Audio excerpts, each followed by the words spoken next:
আমাৰ জীৱনত এনেকুৱা কিছুমান ঘটনা ঘটে যিবিলাকে আমাক কিবা নহয় কিবা শিকাই থৈ যায়। কিন্তু এটা কথা মই আজি ভাবি আছোঁ, সেইটো হৈছে যে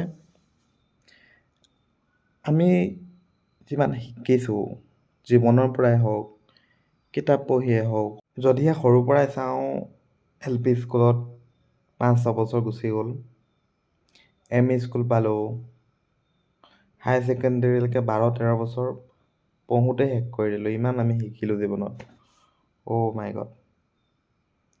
ডিগ্ৰী 3 বছৰ, মেক্সিমামে বাৰু ডিগ্ৰীতে শেষ কৰে। তাৰপিছত প্ৰফেশ্যনেল কোৱালিফিকেশ্যনৰ কাৰণে 2 বছৰ, মাষ্টাৰ ডিগ্ৰীৰ কাৰণে 2 বছৰ যিসকলে কৰিছে। ইমান শিকিছোঁ।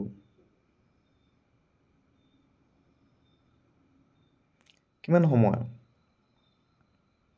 ইমানখিনি পঢ়িলোঁ, শুনিলোঁ, ইমানখিনি জীৱনৰ পৰা শিকিলোঁ।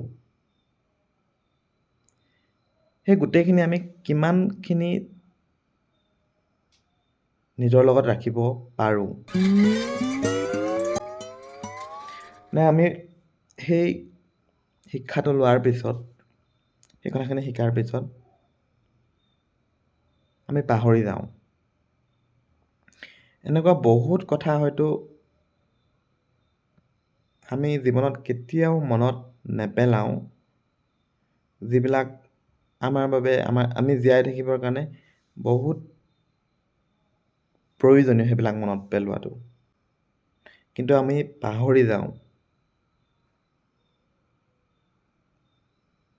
অলপ সময় লওক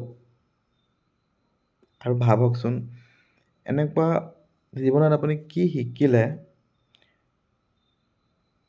যিবিলাক এতিয়া প্ৰয়োজন হ'ব বা ভৱিষ্যতে প্ৰয়োজন হ'ব বুলি ভাবে, আৰু আপুনি সেইবিলাক কথা মনত নেপেলোৱা কাৰণেই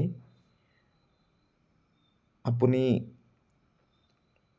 বেলেগ ধৰণেৰে ভুগি আছে জীৱনটোক লৈ। জাষ্ট মনত পেলাওক। Bye bye.